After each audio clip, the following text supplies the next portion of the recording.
ఒకటి యూజ్ చేయాలి. ఇంకా ఇంకా ఓకే 7 స్టెప్స్ చెప్తారు ఫాలో చేయాలి అనేది లాస్ట్ స్టెప్.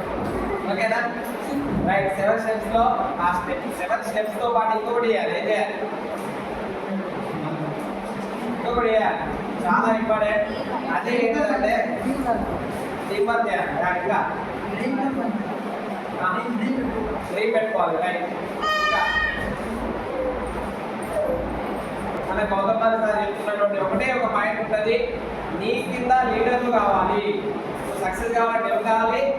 లీడర్స్ కావాలి. నువ్వు లీడర్స్ అయినప్పుడు మాత్రమే సక్సెస్ అవుతావు. ఇలా నేను ఇక్కడ ఉన్నా అంటే నాకు ఇంత పర్ఫెక్ట్ లీడర్ లేకపోవడం వల్ల నేను ఇక్కడ కొంచెం స్టక్ అయ్యాను. సో ఈ లీడర్స్ అనేది అవసరం. ఈ బిజినెస్ మొత్తంలో కూడా ఎన్ని వాడి ఎంత కొంత ఏం చేసినా ముందుకోలేదు. మన కింద ఎంత ఒక్కొక్క లైన్ ఒక్కొక్క లీడర్ ఉన్నట్టయితే నెక్స్ట్ 6 months లో మనకు క్రౌడ్ అవుతుంది. సో ఇక్కడ మనం క్రియేట్ చేయాల్సింది లీడర్స్నే. అందుకే మనకు సార్వా లెవెల్ అరేంజ్ చేసినటువంటి ప్రోగ్రామ్ ఏంటి? Leadership training. ఓకేనా రైట్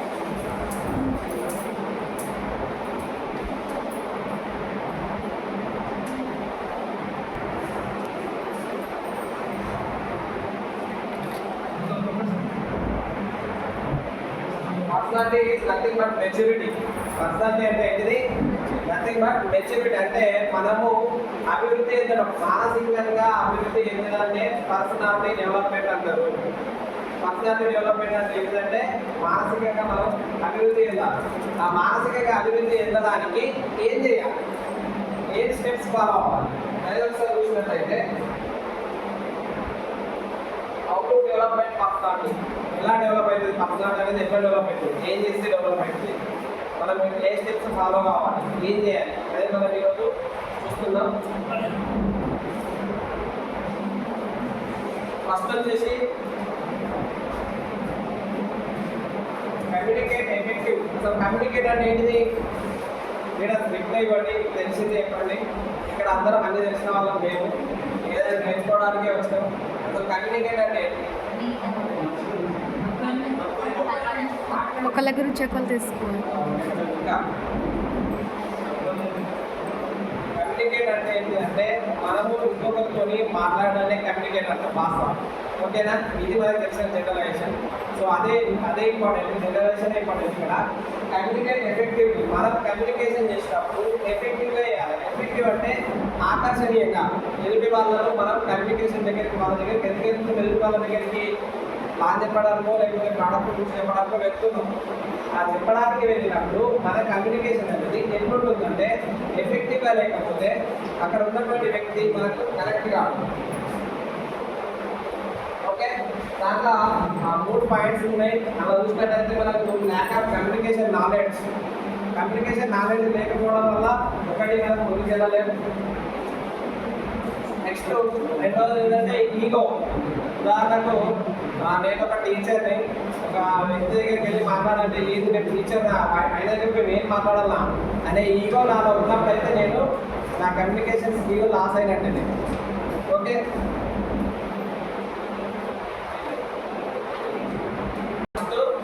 నాలెడ్జ్ లేకపోవడం, కమ్యూనికేషన్ కోసం నాలెడ్జ్ లేకపోవడం. రెండో పాయింట్ వచ్చేసి ఈగో. ఏమైనా వదలనట్టయితే మనం కమ్యూనికేట్ కాలేదు ఎదుటి వ్యక్తి. Next regular communicate. మనము రెగ్యులర్ కమ్యూనికేషన్లో ఉండాలి. ఉన్నప్పుడు మాత్రమే మనం అనేది మన కమ్యూనికేషన్ స్కిల్స్ అనేది డెవలప్ అవుతాయి. ఆ రెగ్యులర్ కమ్యూనికేషన్ కావాలంటే ఏం చేయాలి అనేది ఒకసారి చూసినట్లయితే లిజన్ కేర్ఫుల్లీ టు అదర్స్. మనం ఏం చేస్తున్నామంటే ప్లాన్ చెప్పడానికి వెళ్ళినప్పుడు డైరెక్ట్ వెళ్ళగానే పర్చేజ్ చేసుకొని ప్లాన్ చెప్పేస్తాం. ఇది కాదు మన కమ్యూనికేషన్ స్కిల్. ఏం చేయాలి? ఎదుటి వాళ్ళ దగ్గర మనం వాళ్ళ పర్సనల్గా మాట్లాడాల్సి వస్తుంది. ఒక 5 నిమిషాలు 10 నిమిషాలు మాట్లాడి వాళ్ళ నుంచి వాళ్ళ అసలు వాళ్ళకి ఏంటి ఇంట్రెస్ట్ ఉందనేది మనం తెలుసుకోవాలి. ఉదాహరణకు ప్రోడక్ట్ గురించి చెప్పడానికి వెళ్ళినప్పుడు ఆ ప్రోడక్ట్లో వాళ్ళు ఏది ఇష్టపడుతున్నారు అనేది వాళ్ళకి తెలియాలి. మనం క్లారిటీ ఇవ్వగలిగితే వాళ్ళు చెప్పేది విన్నప్పుడు మాత్రమే దాని మీద క్లారిటీ ఇవ్వగలం. సో అక్కడ మనం ఎదుటి వాళ్ళ ఫస్ట్ వాళ్ళు ఏం చెప్తుందో వినాలి. Next practice speaking and river. మన కమ్యూనికేషన్ డెవలప్ కావాలంటే ఏం చేయాలి? పక్కన వెళ్ళి ఈరోజు సార్ ఎవరో వచ్చుకొని ప్లాన్ చెప్పింది మనం రేపు వెళ్ళి ఎన్ని రోజులకు చెప్పాలంటే డైరెక్ట్ చెప్తే మనం అది అది అంత ఎఫెక్టివ్గా ఉండదు. కాబట్టి ఏం చేయాలంటే దాంట్లో పాటు ఏంటంటే మనము ఒక మిర్రర్ దగ్గర నిలబడి ఒక అద్దం దగ్గర నిలబడి ప్రాక్టీస్ చేయాలి. ఏం చెప్పాలి? ఉదాహరణకు నేను షో అండ్ సైజ్ నా పేరు చంద్రబాబు, నేను సినిమా డైరెక్టర్ అని నాకు ఇది చెప్పరావడం కూడా ఒక కళనే. ఇది రావాలన్నా కానీ మనం ఏం చేయాలి? మిర్రర్ దగ్గర నిలబడి కొంత ప్రాక్టీస్ అనేది అవసరం. అందరూ చేయాలంటే కొందరికి మాటలు ఈజీగా వస్తాయి, కొందరికి మాటలు అంత ఈజీగా రావు, తట్టుకుంటారు ఏదో ఉండగా. సో అట్లాంటిది ఎందుకు కావాలంటే ఇట్లాంటి కొన్ని స్టెప్స్ ఫాలో అయితే మనం కమ్యూనికేషన్లో ముందుకెళ్ళగలుగుతాం. తర్వాత మెయింటైన్ కూడా ఇంపార్టెంట్. మీరు ఎప్పుడు కూడా బాధించడానికి వెళ్ళినప్పుడు ఎదుటి వ్యక్తి ముఖాన్ని చూసి వాళ్ళు కంటి అంటే కళ్ళలోకి చూసి మాట్లాడాలి. మీరు బుక్కు పెట్టినట్టు ఎప్పుడు అవుతాయి ఆయనే ఫోన్ పట్టుకొని అక్కడ చూసుకుంటారు. సో ఆయన మీ వైపు ఆకర్షించే విధంగా మీరు ఆయన ఐ కాంటాక్ట్ ద్వారా కమ్యూనికేట్ కావాలి. Okay leader. తర్వాత ఇంక్రీజ్ యువర్ నాలెడ్జ్. మన కమ్యూనికేషన్లో బాగా ఇంకొకటి ఏంటంటే నాలెడ్జ్ ఇంప్రూవ్ చేసుకోవాలి. ప్రతిరోజు ఏదో ఒక దాని గురించి నేర్చుకోవాలి. ఒక ప్రోడక్ట్ గురించి నేర్చుకుంటామా, లేకపోతే స్టెప్స్ ఉన్నాయి మన 7 స్టెప్స్, దాంట్లో ఒకదాని గురించి నేర్చుకుంటాం అనేది ఒకటి ఇంపార్టెంట్ థింగ్. ఒక రోజు వీడియో చూడకుండా పడుకున్న రోజులు లేవు. నేను నా గురించి చెప్పాలంటే కనీసం రోజు ఏదన్నా ఒక వీడియో చూసిన తర్వాతనే పడుకుంటాను. అది ప్రోడక్ట్ గురించే కావచ్చు, లేకపోతే ఏదైనా రీల్స్ వస్తాయి కదా, అందులో కూడా మెసేజ్ సంబంధించిన రీల్స్ వచ్చి అట్లా కొంచెం సాటిస్ఫై అవుతుంది. సో అదే అన్నట్టు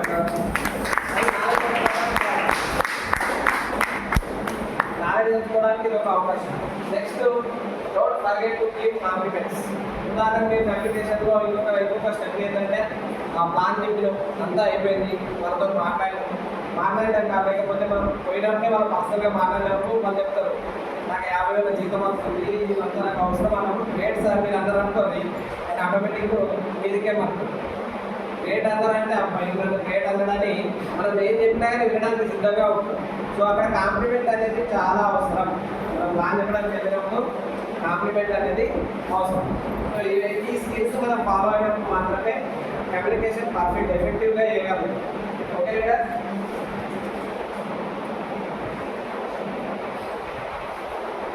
ఓకే, సెకండ్ వన్ ఏంటంటే be positive always.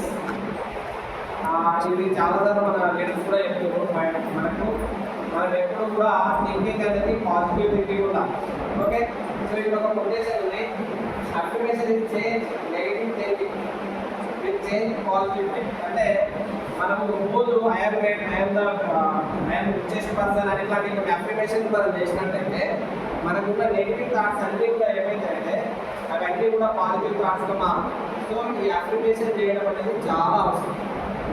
Okay leader, అందరికి వాయిస్ రావట్టుందా? Okay right. ఓకే, ఇంకొక మూడు దీంట్లో ఈ పాజిటివ్ అనుకున్నది దాంట్లో చూడండి, ఎప్పుడు గ్రేట్ఫుల్ ఉండాలి. Be grateful. గ్రేట్ఫుల్ అంటే ఉంటున్నాం ఎట్లా మన ఐడియా ఉందా? ఎవరైనా చెప్పగలుగుతున్నా? ఓకే, అంటే ఇక్కడ ఇంపాక్ట్ కాకపోతే మీరు ఇంట్లో లేదో నాకు కూడా తెలియదు కదా, నేను అందుకే క్వశ్చన్ ఇస్తున్నా. Okay, be grateful. ఇక్కడ గ్రేట్ఫుల్ అంటే మనకి గొప్ప వాళ్ళు ఒకసారి ఒక మాట చెప్తారు. సార్ ఉదాహరణకు ఒక మీటింగ్ వచ్చింది, రాగానే మనోళ్ళకి రిసీవ్ చేసుకుంటారు. సార్ ఏమంటుంటే థ్యాంక్ యూ అంటే సిద్ధ వన్ ఆఫ్ ద గ్రేట్ఫుల్ అనేది గ్రేట్ఫుల్ ఒక ఉదాహరణ. అంటే ఎదుటి వాళ్ళకు మనము ఏం చేయాలి, వాళ్ళకి ఏం చేసినా వాళ్ళకి మనకు ఒక థ్యాంక్ యూ అనేది ఒక చిన్న మాట చెప్పినట్టయితే వాళ్ళ ఆటోమేటిక్గా మన వైపు ఆకర్షితులైంది. Okay, do meditation. Always positive కావాలంటే ఏం చేయాలి, మెడిటేషన్ చేయాలి రెగ్యులర్గా, కనీసం ఒక 30 నిమిషాలు. ఓకే, వచ్చాము సార్, ఇప్పుడు మెడిటేషన్ చేస్తున్నాను. Okay, third point, always thinking good. ఇక్కడ ఒకటి పాయింట్ మిస్ అయింది, గుడ్ అనేది. Always thinking good. Always thinking good అంటే మన ఆలోచన ఎప్పుడు కూడా మంచి వైపే ఆలోచన ఉండాలి. ఉదాహరణకు నేను వస్తున్నా బాధ్యత అయినప్పుడు రావడం ఇక్కడ నుంచే మనం నెగిటివ్గా పోయినట్లయితే ఆ వ్యక్తి మనతో చేయ కాకపోవచ్చు. సో మనం వెళ్తున్నాం అంటే ఇప్పుడు ఖచ్చితంగా ఐడి పడుతుంది, వెళ్తున్నా అంటే ఐడి పడుతుంది. ఐడి 2000 పాడితే కొట్టేయగలుగుతా అన్న ఒక పాజిటివ్ థింకింగ్ మనకి ఉన్నట్లయితే ఖచ్చితంగా మనం వెళ్ళినప్పుడు ప్రాసెస్ ఓకే లీడర్.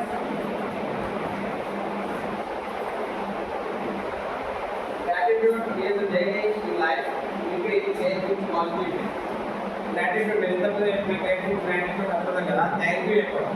ఈ ఎప్పుడైనా పాజిటివ్ వే రావాలంటే మనం ప్రతి దానికి మనకు ఒక మనకు షబ్బీర్ సార్ మీ అందరికీ ఐడియా, మనం అందరికి కామన్ షబ్బీర్ సార్ ఏం చెప్తారంటే ఎర్లీ మార్నింగ్ ఎవరైనా వెంటనే గ్రాటిట్యూడ్ చేస్తారు అన్నమాట. థ్యాంక్ యూ దేవుడా నాకు 11 రోజు అవకాశం ఇచ్చినాం అని ఒక ఫస్ట్ పాయింట్ అక్కడి నుంచి స్టార్ట్ అవుతుంది ఆయన గ్రాటిట్యూడ్. అట్లా పొద్దున్న నుంచి నైట్ పడుకునే వరకు ఆయన ఏం చేస్తున్నాడు, గ్రాటిట్యూడ్ అనేది చేస్తున్నాడు. అందుకే ఇక ఎక్కడ సార్ వాళ్ళందరూ 12 లక్షలు తీసుకుంటాడు నేను. సో ఇలాంటి అలవాటు మనలో ఉన్నప్పుడు మాత్రమే మనం ఏదైతే ఒక లీడర్గా ఎదగడానికి అవకాశం ఉంటుంది. సో ఈ గ్రాటిట్యూడ్ అనేది చాలా అవసరం. సారీ మన అందరం కూడా ఏం చేస్తుందంటే కనీసం మన తల్లిదండ్రులకు ఒక్కసారి థ్యాంక్ యూ. సో ఇప్పటి నుంచి కొన్ని ఇలాంటి అలవాటు చేసుకోవాలి. మన తల్లిదండ్రులకు, మన పిల్లలకి, మన ఫ్రెండ్స్కి, మన పిల్లలకి, ఇంకా మన చుట్టూ వాళ్ళు ప్రతి ఒక్కరికి కూడా ఈ గ్రాటిట్యూడ్ అనేది మన గ్రాటిట్యూడ్ అనేది ఖచ్చితంగా చూపించాలి. Okay leader.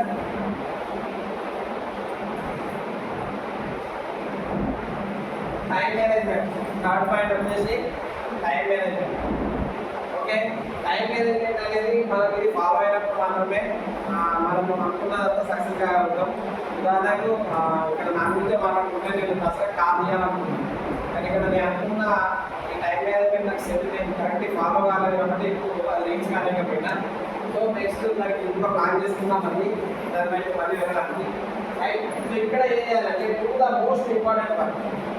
ఉదాహరణకు ఇలా అప్పాలు చేయడం ఇంపార్టెంట్, మీటింగ్ ఇంపార్టెంట్ అని ఆలోచిస్తే ఏమైంది, మీటింగ్ ఇంపార్టెంట్ అనుకున్న వాళ్ళందరూ ఇక్కడికి వచ్చింది. అప్పాలు ఇంపార్టెంట్ అంటే అక్కడే ఉంటుంది. ఓకే, సో ఇంపార్టెంట్ మనం ఎప్పుడైతే దానికి టైం కేటాయిస్తామో అప్పుడు మనం ముందుకు వెళ్ళగలుగుతాం. ఓకే, తర్వాత మనం ఏదైనా పెట్టుకున్నప్పుడు టైం మేనేజ్మెంట్లో బాగా సెట్ డెడ్లైన్ ఉండాలి. ప్రతిదానికి ఒక డెడ్లైన్ పెట్టుకొని వర్క్ చేయాలి. ఉదాహరణకి ఇది జూలై 31 వరకు నాకు ఒక లైన్కి ఈ లైన్ ఇట్లా ఒక లైన్ నుంచి ఇంత రావాలని ఒక డెడ్లైన్ పెట్టుకున్నట్లయితే, ఒక డేట్ పెట్టుకున్నట్లయితే అది మన టైం మేనేజ్మెంట్ చేసుకుంటూ దానికి రీచ్ కావడానికి ఒక అవకాశం ఉంటుంది. Next work on schedule. ఈరోజు ట్రైనింగ్ ఉంది, ఈ ట్రైనింగ్ ఇంకా అవసరం లేదు అని ఈ షెడ్యూల్ కాదని మనం వేరే వైపు పోతే షెడ్యూల్ బ్రేక్ అయినట్టు మన అందరికి ఉన్నది ఏంటి అనే షెడ్యూల్. ఈరోజు ఇక్కడ అయిపోతాం కదా, ట్రైనింగ్ అయితే షెడ్యూల్. దీన్ని మనం షెడ్యూల్ ఫాలో అవ్వకుండా ఏమైతుంది, మనకు వచ్చే నాలెడ్జ్ మిస్ అవుతుందో, తర్వాత మనం ఏదైతే గోల్ పెట్టుకున్నామో దాన్ని కూడా ఎక్కువ అవ్వచ్చు. కాబట్టి మనం అనుకున్న షెడ్యూల్ ఖచ్చితంగా ఫాలో కావాలి. ఇది టైం ఏదైతే మనం తర్వాత గెటప్ మార్నింగ్. ఉదాహరణకి అందరం మీటింగ్ పెట్టచ్చు, కలిసి మనందరికీ ఇప్పుడు ఎర్లీ మార్నింగ్ నిలబడుకోవడం కావచ్చు. సో మనం ఈ విషయంలో కాకుండా ఒక వ్యక్తి మన పొద్దున 8 గంటలకు ప్లాన్ ఇవ్వడానికి టైం ఇచ్చి మనమే 7 గంటలకు వేసినట్లయితే ఆ వ్యక్తి దగ్గర చేరుకోగలమా, 7 గంటలకు చేరుకోగలమా? లేదు, మనం ఫ్రెష్ అప్ అవ్వడానికి 8 గంటలు. సో ఇట్లా ఇది కూడా మన టైం మేనేజ్మెంట్ ఒక పాయింట్ మనం డిసైడ్ చేస్తుంది. తర్వాత ఎక్సర్సైజ్ ఇది ఆ ఎక్సర్సైజ్ అని పాయింట్ ఎందుకు తీసుకుంటాం అంటే మనము మన బాడీ ఎంత ఆరోగ్యంగా ఉంటే మన మైండ్ కూడా అంత ఫ్రెష్ అయింది. ఆరోగ్యంగా బాడీ ఉన్నందుకు దానికి ఏం అవసరం, ఇంకా ఎక్సర్సైజ్ అనేది అవసరం. ఇలా ఎంత చేస్తారు అనేది డిపెండ్ అని మీ మీద ఆధారపడి ఉంటుంది. సో ఈ స్టెప్స్ ఫాలో అయినప్పుడు మనం టైం మేనేజ్మెంట్ అనేది పర్ఫెక్ట్గా చేసుకోగలుగుతాం.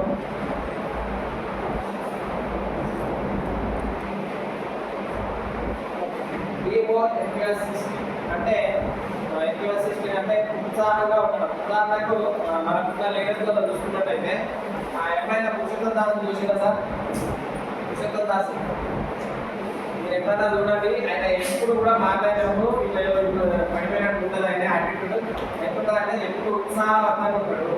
సో ఎప్పుడైతే మనం ఉత్సాహంగా ఉంటామో మనం ప్లాన్ ఇవ్వడానికి వెళ్ళినప్పుడు ప్లాన్ చేస్తే ఏమవుతుంది, ఈ వ్యక్తి కూడా మనం కనెక్ట్ కాదు. కాబట్టి మనం ఎప్పుడు ఉత్సాహంగా ఉండాలి. ఎంజాయ్ సృష్టిగా ఉన్నప్పుడు మాత్రమే మనము ముందుకెళ్ళాలి. దీంట్లో ఏంటంటే spend time with interesting people. నువ్వు ఎవరైతే నీ సర్కిల్ ఉందో ఇలా కొంతమంది ఉంటారు ఇప్పుడు సింహవారా లేకపోతే ఇంట్లో ఈ టైం వేస్ట్ చేసేవాళ్ళు వాళ్ళతో కాకుండా ఎవరైతే మన బిజినెస్లో ఉత్సాహంగా ఉంటారో వాళ్ళతో మనం ఏం చేయాలి, మన టైంని స్పెండ్ చేయాలి. తర్వాత put your self in a positive so నువ్వు ఎప్పుడు కూడా నువ్వు ఉత్సాహంగా ఉన్నాడు కనిపించాలి ఎదుగులో ఆ రకంగా నువ్వు తయారు కావాలి. తయారు కావాలంటే నువ్వు దాంట్లో మెయిన్ పాయింట్ ఏంటంటే విజువలైజింగ్ యాక్టివ్ కెమికల్స్. అంటే విజువలైజ్ అంటే మనం ఏదైతే ఊహించుకుంటామో దాన్ని విజువలైజ్ అంటున్నాం. ఆ విజువలైజింగ్ మనం కరెక్ట్ చేసినట్టయితే దాన్ని చేరుకోగలుగుతాం. ఉదాహరణకు దీంట్లో ఒక చిన్న పాయింట్ ఏంటంటే ఈరోజు ఆంధ్రప్రదేశ్లో మన ముఖ్యమంత్రి ఉన్నాడు. ఆయనను ఒక ఎంత 7 సంవత్సరాల కింద ఏం చేసిండు, జైలు వేసి ఐడియా ఉంది అందరికీ. జైలు వేసింది ఆయన ఆ రోజు తీసుకుపోయేటప్పుడు నేను ఈ రాష్ట్ర ముఖ్యమంత్రి అయితే ఒక విజువలైజేషన్ చేసిండు. ఎవరు ముఖ్యమంత్రి? ఆ వ్యక్తే కదా. సో ఇక్కడ విజువలైజేషన్ అనేది చాలా ఇంపార్టెంట్. దాంట్లో మనం అది ఉత్సాహం ఉన్నప్పుడు మాత్రమే ఇవన్నీ కూడా రీచ్ కావాలి. Okay leader.